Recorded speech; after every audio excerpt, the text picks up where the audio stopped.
The village of Obonyo slept under a blood-red moon as Essie opened her eyes for the first time. Welcome to African Mystery Tales, where ancient African stories of mystery, magic, and wisdom come to life. This story was written, edited, and produced by me, Bliss. All rights reserved. No part of this story may be reproduced or shared without permission. Sit back and enjoy the story. Outside, the wind carried whispers that no human had ever heard, rustling through the trees like fingers brushing against glass. Snakes slithered silently toward her cradle, their bodies glinting in the moonlight, coiling around her tiny feet and vanishing as if the night itself had swallowed them. Villagers cared from their windows, hearts racing, unsure if this child was a blessing from Nyame or a curse that would awaken shadows older than memory. When darkness fell, the whispers grew louder. Shadows moved unnaturally along the river, curling like living water, and faint hisses echoed in empty yards. Those who dared approach Essie at night reported seeing their reflections in the water warp and twist, their own faces momentarily replaced with eyes that glowed like embers. Essie stood quietly, absorbing the fear around her, her calm gaze locking with the moon, as though she already knew the secrets the world had yet to reveal. As she grew, the snakes became her companions, moving around her in hypnotic patterns, their scales catching the light like moving fire. Villagers who wandered near the river at night reported sudden chills, a feeling of being watched, and glimpses of shadows slithering unnaturally across the forest floor. Essie's presence seemed to make the world hold its breath. Birds fell silent, leaves froze mid-rustle, and the water reflected shapes that could not exist. The elders whispered that she was more spirit than child, a living bridge between the mortal world and the river's eternal watch. Children who once chased each other through the streets now froze when she walked by, sensing the currents of power swirling around her. The whispers of the forest wrapped themselves around their dreams, words in languages no human could decipher, voices that carried warnings and riddles alike. Even the bravest men of Obonyo hesitated to enter the sacred forest, for every branch seemed to twist toward them, every shadow poised to strike. Essie moved through it all silently, always watching, a stillness more unsettling than any storm. On the morning of her 16th birthday, the forest claimed her.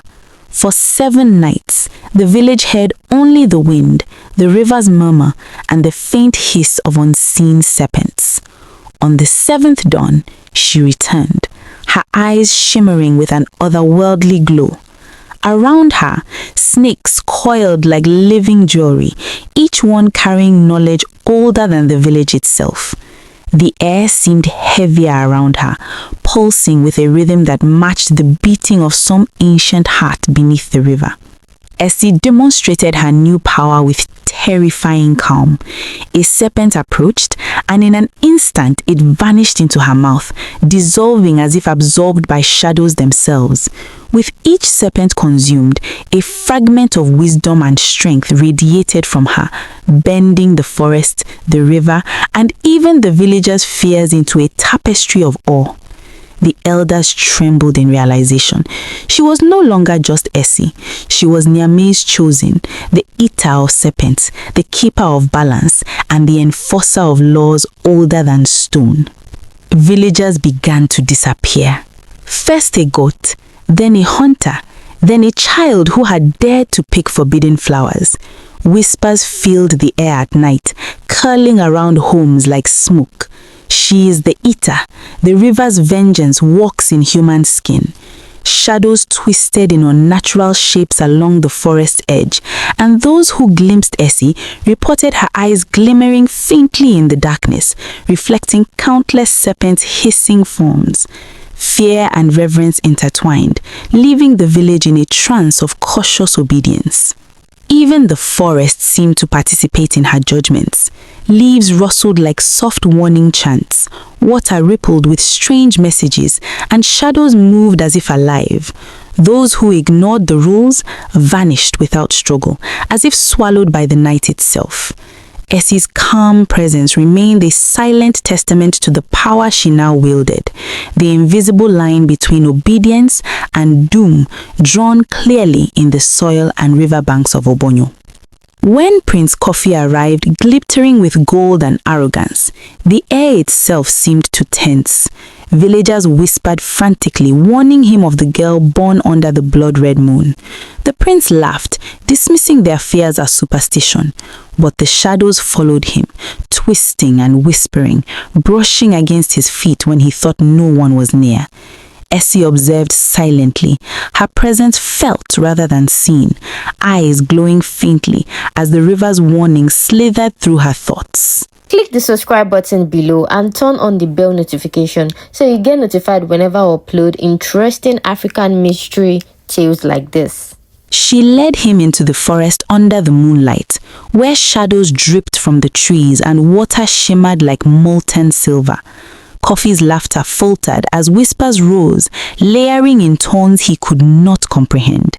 Every step he took was watched, measured, judged, and in the darkness, serpents glimmered between roots and rocks, eyes reflecting moonlight as they waited, patient and eternal, for the moment the river demanded obedience. The wedding night arrived, and the villagers gathered under tense silence. Essie appeared in a gown of woven reeds, snakes coiling around her shoulders like living jewelry.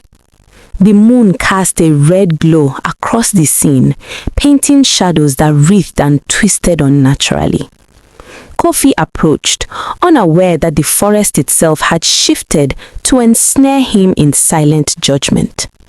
Every whisper, every hiss, every ripple of water seemed to carry a single message. The river watches, and it does not forgive. Without a word, the serpent surged forward, moving like a living wave of shadows. Coffee's confident grin faltered as the ground beneath him seemed to melt, the hisses surrounding him in a symphony of judgment. By dawn, he had vanished, swallowed by the river's guardians without a sound, leaving the villagers in awe and terror. Essie remained, a calm figure of both human and spirit, reflecting the river's eternal vigilance in her glowing eyes. Obonyo changed forever.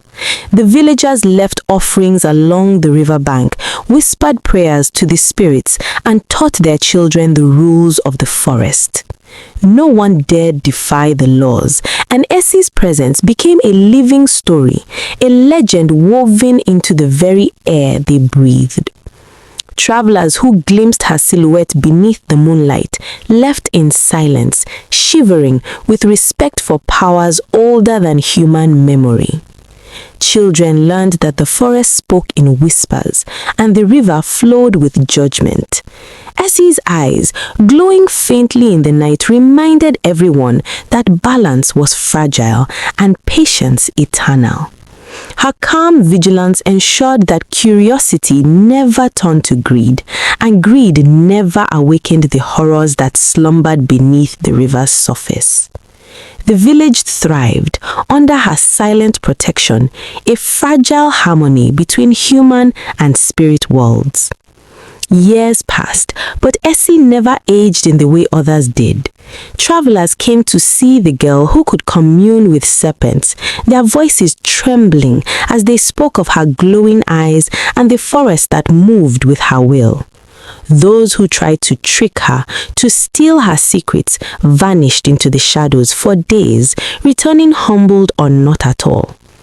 Essie walked among the villagers like a shadow with purpose, her calm presence a constant reminder of the river's vigilance. Even her parents, who had feared her a child, now spoke of her with reverence. They watched as she communed with the river and forest, letting whispers and hisses guide her actions.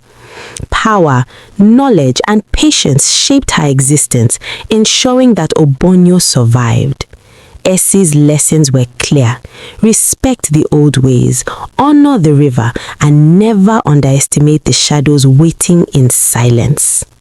One night, a child wandered too close to the river, drawn by curiosity. Essie appeared, silent and ethereal, her eyes reflecting moonlight and the countless serpents guarding the sacred water. The forest itself seemed to lean closer, listening. The child froze, shivering under the weight of generations, of whispers, of unspoken rules older than anyone alive.